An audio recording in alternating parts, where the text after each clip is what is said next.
Good morning viewers, you're watching Savera Morning Bulletin with me, Vidhi Joshi. Legendary playback singer Asha Bhosle passed away at the age of 92 on April 12 due to multiple organ failure, marking the end of an extraordinary era in Indian music industry. She was admitted to Breach Candy Hospital a day earlier following a chest infection and exhaustion, but her condition worsened despite treatment. Prime Minister Narendra Modi has written to the floor leaders of all the political parties in the Lok Sabha and the Rajya Sabha calling for their support in the implementation of the Women's Reservation Act, officially known as the Nari Shakti Vandan Adhiniyam.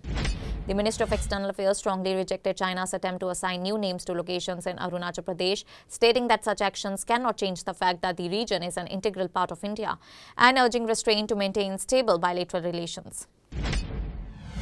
Congress President Mallikarjun Kharge has criticized the centre and PM Modi, alleging that the government is rushing the implementation of the Women's Reservation Act for political gains ahead of ongoing state assembly elections. The Shri Amarnath Yatra 2026 will start on July 3 and conclude on August 28 as announced by the Jammu and Kashmir LG office after a Shri Amarnath Shrine Board meeting marking a 57-day pilgrimage period. UP CM Yogi Adityanath criticized the West Bengal government over law and order, saying a UP model approach is needed to end alleged violence and mafia raj if BJP comes to power in the state.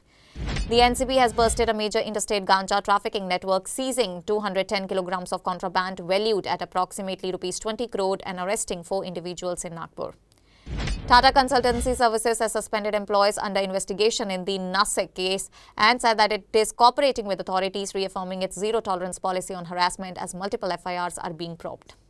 In a tragic road accident early on Sunday, 5 people, including the driver of a pickup truck, were crushed to death and 1 person was critically injured on the Jabalpur-Amarkantak National Highway under Gadar Sarai police station limits in Madhya Pradesh, Dindori district. Security forces on Sunday continued their joint combing operation for the third consecutive day on Sunday in order to nab militants following the killing of a BSF constable in Manipur. At least 3 people were killed and 1 youth was seriously injured in a horrific road accident on the Devas-Bhopal highway near Nivri Fata in Devas district of Madhya Pradesh, officials said on Sunday. The BJP has appointed Union Minister Shivraj Singh Chauhan as central observer to oversee the election of its legislative party leader in Bihar, marking the initial step in the process of forming a new government in the state. CM Bhagwant Mann met with the 3 female students who topped the 8th grade examination in Punjab. The 3 students, along with their families, were invited as guests to the Chief Minister's official residence, and the CM's wife, Dr. Gurpreet Kaur, was also present on the occasion.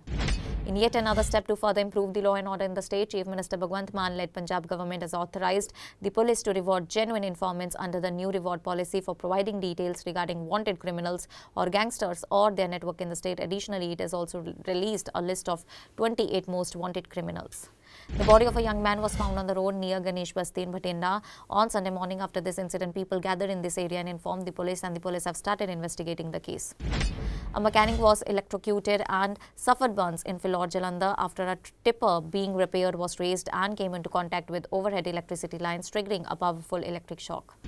US Vice President J.D. Vance said that 3 rounds of high-level talks with Iran ended without agreement, stating that Washington had offered its best deal, but Tehran chose not to accept the proposed terms. A year after signing its joint strategic defense pact with Saudi Arabia, Pakistan has sent its first-ever military contingent of around 13,000 troops and 10 to 18 jets to the kingdom, the Middle East nation has said. The contingent has deployed at the King Abdulaziz Air Base in the eastern sector of the Saudi Arabia. Criticizing the US after the 2 sides failed to achieve a breakthrough in the talks in Pakistan's capital city of Islamabad, Iranian state media said on Sunday that the negotiations failed due to the unreasonable demands by the Americans. Doubling down on his claims of the US completely destroying Tehran's military capabilities, President Donald Trump on Saturday warned China over shipping weapons to Iran and said that Beijing will only create problems for itself if it decides to take such a step. In a major crackdown on Sunday, Iran dismantled an alleged spy network, arresting 50 people accused of providing coordinates of critical sites across the country, local media said.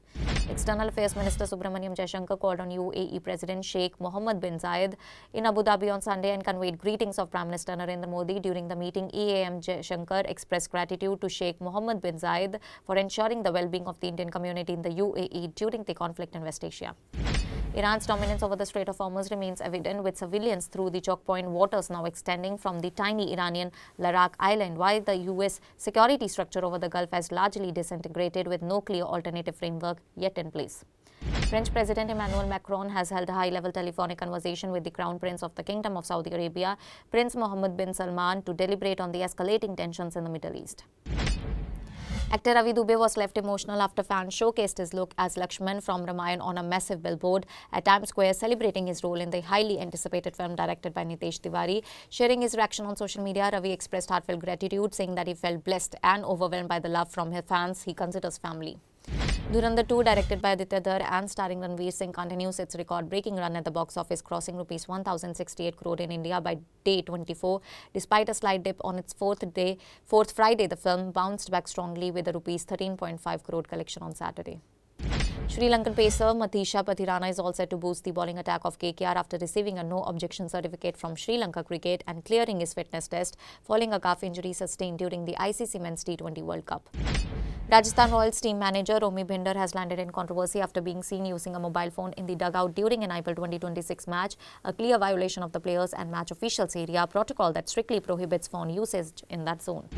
Nitish Rana has been handed a 25% match fine along with one demerit point for breaching level 1 of the IPL Code of Conduct during Delhi Capital's clash against Chennai Super Kings in IPL 2026. India's Ayush Shetty claimed a historic silver medal at the Badminton Asia Championship after losing to China in the final in Ningbo, becoming only the second Indian men's singles player to reach the tournament finals since 1965.